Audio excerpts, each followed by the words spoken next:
Hello students, कैसे हैं आप सब। Hope all of you are very well.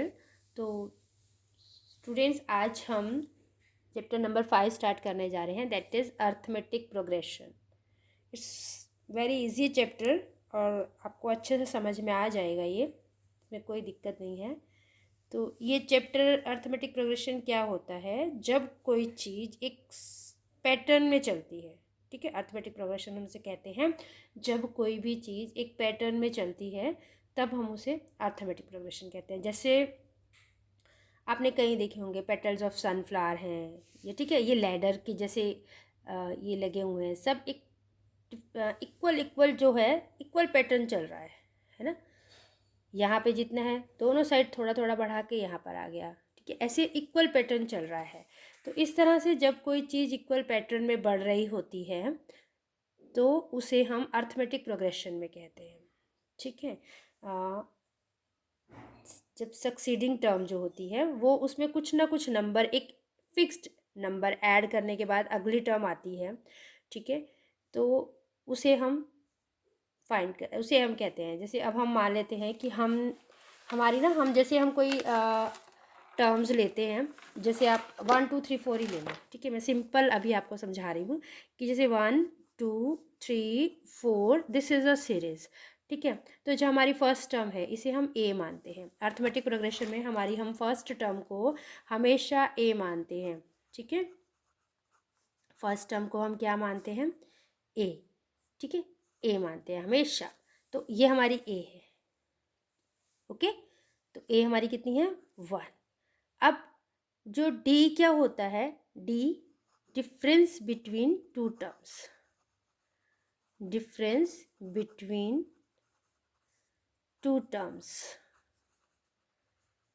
तो ये हम जो सीरीज होती है ना, हम इसको मानते हैं कि ये A1 A2 A3 A4 ऐसे है, टर्म्स हैं ये, first term second term third form fourth term. तो ये हमारी टर्म्स होती हैं, अलग जो ईच नंबर है वो टर्म कहलाता है। तो फर्स्ट सेकंड थर्ड फोर्थ आगे जो है अगली एक्सरसाइजेज में आपको टर्म भी फाइंड करनी आएगी कि फोर्थ टर्म बताइए, सिक्स टर्म बताइए, या nth टर्म बताइए, या इन सब का सम कीजिए। तो हमें ये भी पता होना चाहिए कि ये फर्स्ट टर्म है, ये सेकंड टर्म है, ये थर्ड टर्म है, ये फोर्थ टर्म है। ओके, फिर अभी मैंने क्या बताया आपको कि डी क्या है, डिफरेंस बिटवीन टू टर्म्स, यानी कि A2 माइनस A1, ये कहलाता है हमारा डिफरेंस। ठीक है, सेकंड मतलब अगली टर्म में से पिछली टर्म को हमने जब माइनस कर दिया तो वो हमारा हो गया डिफरेंस। तो जो हमारी फॉर्मेशन है ना, जो स्टैंडर्ड फॉर्मेशन है, वो हम क्या मानते हैं, स्टैंडर्ड फॉर्मेशन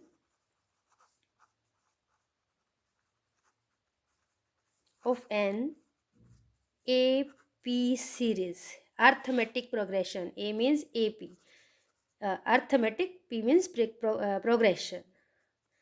AP series क्या होती है, A plus D, A plus 2D, A plus 3D, up to A plus ND। ठीक है, अब देखो सेकंड टर्म में A प्लस डी लिखा है, फर्स्ट टर्म में ओनली A लिखा है। ठीक है, ये इसको समझ लो बस, यहाँ पे आपको सीरीज समझनी बड़ी इजी हो जाएगी। तो जब हमने डी फाइंड करना होता है तो A plus D minus A, ठीक है, तो हमारे पास आ जाएगा डी, कितनी वैल्यू है उसकी। तो ये हमारा हो गया अर्थमेटिक प्रोग्रेशन। अभी के लिए इतना ही है, फिर नेक्स्ट एक्सरसाइज में हम सम ऑफ एन टर्म सीखेंगे, उससे नेक्स्ट टर्म एक्सरसाइज में हम nth टर्म फाइंड करना सीखेंगे। तो 1 बाय 1 हम सॉल्व करेंगे। तो इस तरह से आप बस आज इतना ही समझिए कि AP सीरीज है क्या, फर्स्ट टर्म क्या है, डिफरेंस क्या है, डी क्या है, ए क्या है, ठीक है, A1 A2 A3 ये क्या है, ये आपको सबको क्लियर हो जाना चाहिए। तो let we start now exercise 5.1। तो एक्सरसाइज 5.1 का फर्स्ट क्वेश्चन जो है वो हमारा स्टेटमेंट्स हमें दी गई हैं और कहा है कि आप बताइए कि अर्थमेटिक प्रोग्रेशन है या नहीं है, AP सीरीज में है या नहीं है। तो फर्स्ट हम सम लेते हैं। The taxi fare after each kilometre when the fair is ₹15 for the first kilometre and ₹8 for each additional kilometre, कि अगर पहले 1 किलोमीटर के लिए ₹15 किराया है और आगे हर एडिशनल किलोमीटर के लिए 8 रुपीज़ किराया है। तो क्या ये जो है सीरीज़ हमारी एपी सीरीज़ है? तो हम इसको करके देखते हैं, बना करके देखते हैं। ठीक है, तो फिर क्या होगा, हम क्या लिखेंगे, taxi fare for the first kilometre. Question number 1, first taxi fare for the first kilometre कितना बताया था अभी, ₹15। ठीक है, और सेकंड के लिए क्या बताया उसने, taxi fare for the second kilometre कितना हो जाएगा, 15 तो फिक्स है, आगे कितना हो गया 8, तो कितना आ गया 23।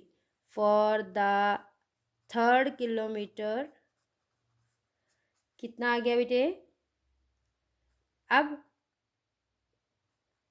15 प्लस ईच किलोमीटर है ना, तो 8 + 8, ठीक है, 2 किलोमीटर हो गए ना, पहले किलोमीटर के लिए इतना, दूसरे के लिए इतना, तीसरे किलोमीटर के लिए इतना, तो ये कितना हो गया 31। Okay,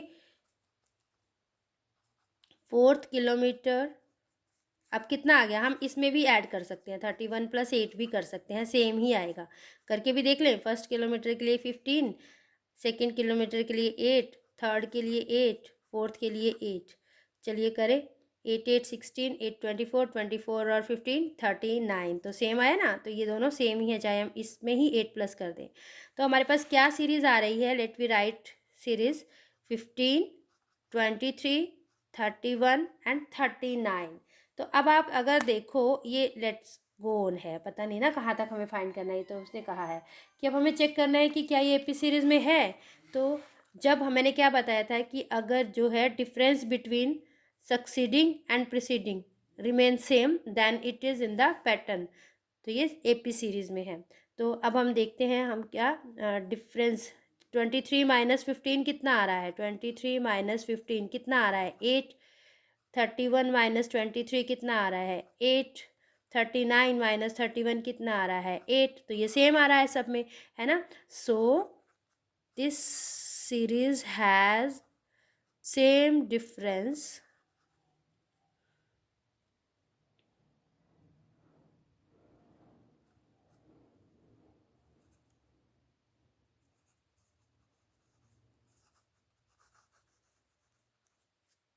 in between terms,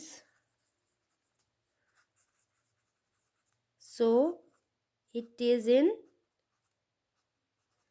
AP, तो ये एपी में है, ठीक है, ये हमारा फर्स्ट हो गया। Now second question, the amount of air present in a cylinder when a vacuum pump removes 1/4 of the air remaining in cylinder at a time. अच्छा, आपको बताना है कि अगर एक सिलेंडर में हर बार जो है एक पंप करने से 1/4 एयर रिलीज़ हो जाती है, तो उसमें जो एयर बचेगी वो बताइए आप कितनी, उसकी वो एपी सीरीज़ में है या नहीं है। तो लेट वी डू दिस सम।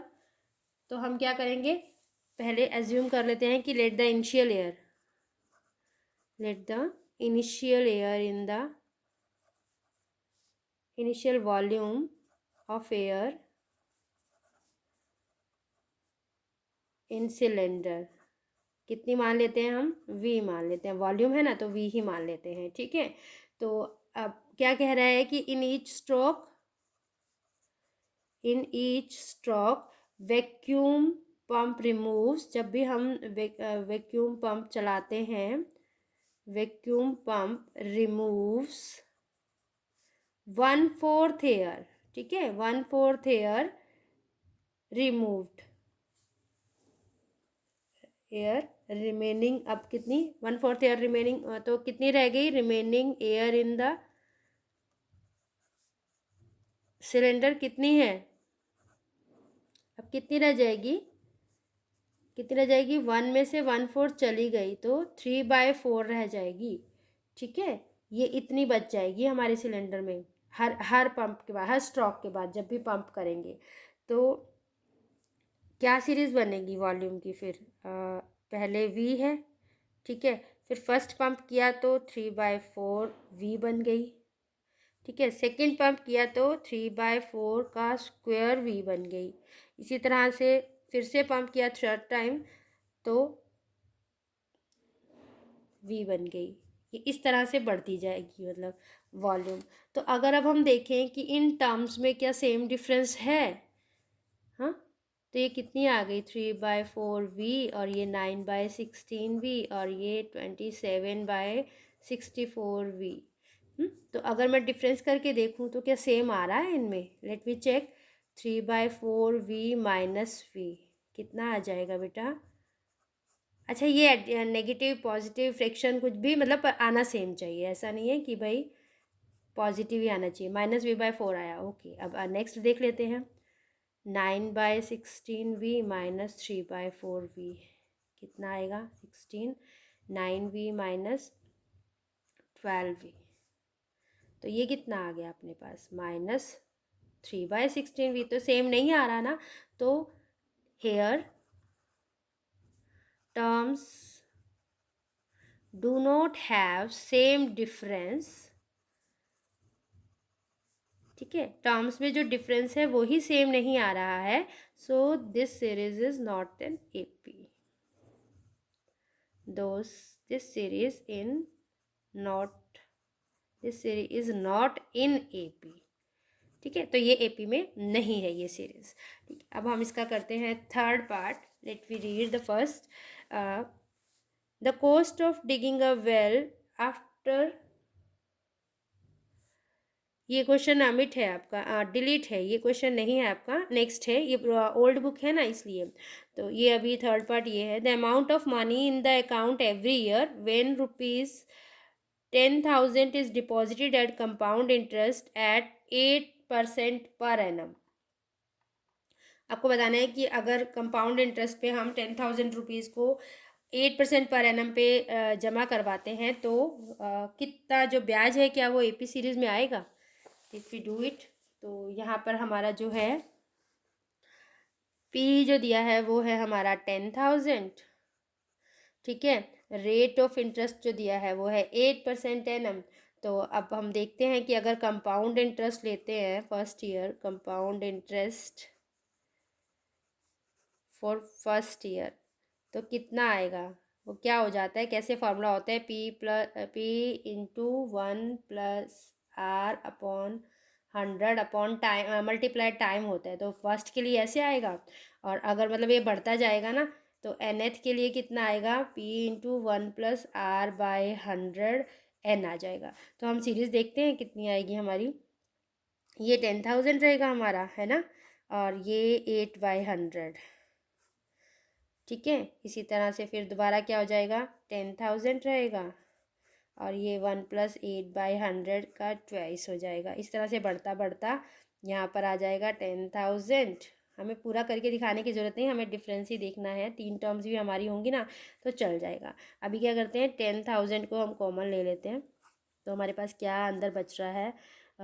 1 + 8/100, 1 + 8/100 का स्क्वायर, और आगे 1 + 8/100 क्यूब में टर्म्स मैच करने के लिए मैंने 3 टर्म्स ले लिए हैं यहाँ पे। देखते हैं अभी। तो ये आ गया हमारे पास इतना, ये आ गया 108/100, ये आ गया 108/100 का स्क्वायर, और ये आ गया 108/100 का क्यूब। तो ये तो जो है इस तरह से बढ़ रहा है ना, तो यहाँ पर भी वही सेम कि terms do not have same difference,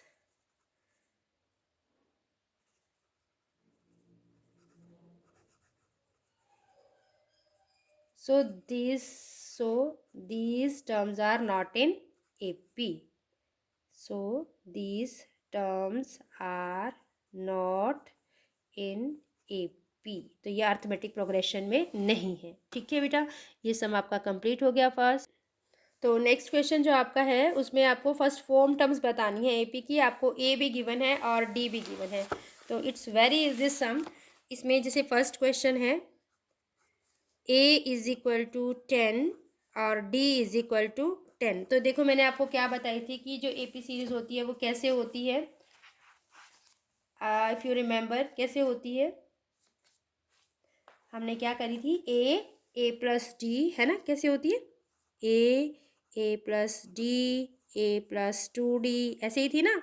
तो फर्स्ट 4 टर्म बतानी है, तो A1 क्या होगी हमारी, ए ही होगी, दैट इज 10। ठीक है, अभी A2 फाइंड करते हैं, वो क्या होगी, ए प्लस डी। तो करिए 10 प्लस 10 कितनी आ गई, 20। थर्ड टर्म कीजिए, A3, a plus 2d, 10 plus 2 multiply 10, 10 plus 20 कितना आ गई, 30। अभी A4, उसने 4 टर्म्स फाइंड करने को कहा है आपको, तो हर किसी की हमने 4 टर्म्स करनी है। ये आएगी A प्लस 3d, तो कितना आ गया, A यानी कि 10 प्लस 3 मल्टीप्लाई 10, तो कैसे आ गया, 10 प्लस 30, 40 आ गई। तो ये है हमारी required 4 terms of this AP, that is our answer। Okay, अब हम इसका सेकेंड पार्ट करते हैं, जिसमें हमें दिया है a इज इक्वल टू -2 और d इज इक्वल टू 0। तो हमारी फर्स्ट टर्म क्या होगी बेटा, a होगी, तो वो है -2। A2 क्या होगी, a प्लस डी, ये क्या आएगी, -2 प्लस 0 यानी कि -2। A3 क्या आएगी, a प्लस 2d यानी कि -2 प्लस 2 इंटू 0, तो ये भी कितनी आएगी, -2, क्योंकि तो 0 है ना, तो हमें कोई मतलब चेंज होगा ही नहीं, कोई चेंज होगा ही नहीं, इसमें सब जगह यही आने वाला है, -2। तो ये क्या आ गई, 4 टर्म्स, -2 -2 -2 -2 वो। ओके, अब हमारा थर्ड सम देखिए क्या आएगा, A4 है और D -3 है, A4 एंड D -3, तो लीजिए A1 देखिए क्या है, A, तो ये आ गया 4। A2 क्या आएगा, A प्लस D यानी कि 4 प्लस -3, तो 4 -3 कितना आ गया अपने पास, 1। A3 कितना आएगा, A प्लस 2D यानी कि 4 प्लस 2 इंटू -3 यानी कि 4 -6 यानी -2। अब हमारी A4 कितनी आएगी, A4 हमारी आएगी A प्लस 3D, यानी A है हमारे पास 4, 3 इंटू D है -3, तो कितना आ गया, 4 -9, तो ये आ गई -5। तो हमारे पास कितनी टर्म्स आई हैं, देखिए क्या आई हैं टर्म्स हमारे पास, फर्स्ट टर्म आई थी 4, सेकंड आई है 1, थर्ड आई है -2 एंड फोर्थ इज -5। तो ये हमारे पास चारों टर्म्स आ गई हैं। नेक्स्ट क्वेश्चन करते हैं हम अभी, इसमें है a इज इक्वल टू 1 और d इज इक्वल टू 1/2। ठीक है, तो अभी A1 तो हमारी A ही होती है, तो ये -1 हो गई। अब A2 कितनी होती है, A प्लस डी, तो A है -1, D है 1/2, एलसीएम ले लेंगे, -2 प्लस 1, तो कितना आ गया, -1/2। अब A3 फाइंड करना है हमें, तो A प्लस 2D यानी कि -1 मल्टीप्लाई 2 इंटू 1/2, तो 2 से 2 cancel, -1 plus 1 is equal to 0। ठीक है, A4 कर लेते हैं, A प्लस 3D यानी कि -1 प्लस 3 इंटू 1/2, तो ये कितना आ गया, -1 प्लस 3/2, एलसीएम ले लेते हैं 2, तो ये -2 प्लस 3 यानी कि 1/2, तो ये 4 टर्म्स हमारे पास आ गई, जो कि क्या है, -1 -1/2, 0 एंड 1/2, तो ये आपका आंसर आ गया है। ओके, नेक्स्ट हमारी है, A दिया है -1.25 और D है -0.5, तो A1 पहले, जो कि A ही होता है, तो ये हो गया -1.25। ओके, अब A2 ये क्या होती है, A प्लस D, तो A हमारे पास है 1.25, D है हमारे पास -0.25, तो ये कितना आ गया, -1.25 -0.25, तो कितना आ गया बेटा, ये -1.50। अच्छा, इसमें भी कई बच्चे गलती करते हैं प्लस करने में। ठीक है, तो ये कैसे होगा, इसके नीचे ऐसे लिखना है इसे बेटा, और ऐसे प्लस करना है। ठीक है, तो आपके पास यही आंसर आएगा। अब हम A3 फाइंड करते हैं, जो कि क्या आएगी, A+2D। तो यानी A हमारे पास है -1.25, 2 मल्टीप्लाई -0.25, तो कितना आ गया है, -1.25 माइनस 0.50। तो अब इसको भी वैसे ही प्लस करना है, तो कितना आएगा, -1.75। ठीक है, A4 A+3D -1.25 +3 इंटू -0.25, तो कितना आ गया, -1.25 -0.75, ये कितना आ गया अपने पास, ये आ गया है -2.00।